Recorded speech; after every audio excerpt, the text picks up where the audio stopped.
Go ahead. Yeah, someone asked me, Father, fairly recently, and they said, and this was someone who held to the thesis of Cassis Siakam, and they said, so what happens if if that happens, if Prevost just burns all the documents, etc., and is clearly then the Pope, would you accept him? Would you accept anyone?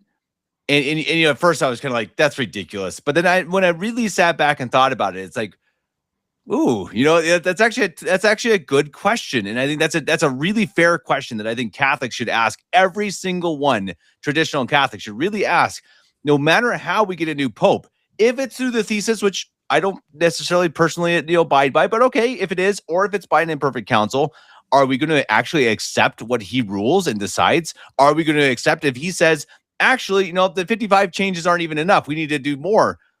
And I think that's a really interesting question, right, Father? Because I think we're so used to saying, epikeia, right? Epikeia. Yeah, we're going to do whatever kind of. And again, that's being harsh. As you said, Father, I don't mean to be harsh to the bishops. It's a really hard job.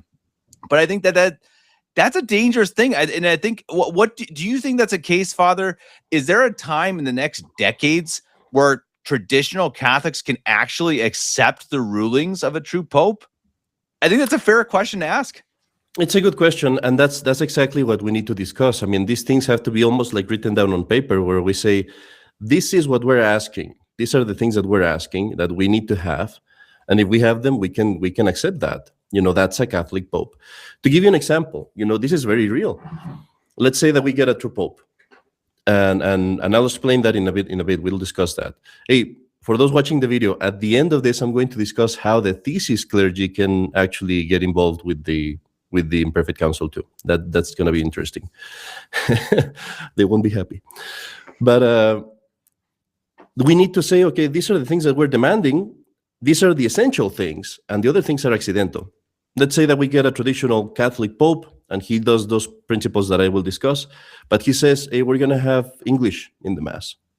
We're going to have an English epistle and an English gospel. That would shock a lot of people. A lot of traditional Catholics would not accept it. But I, as a priest, I must say, that's not essential.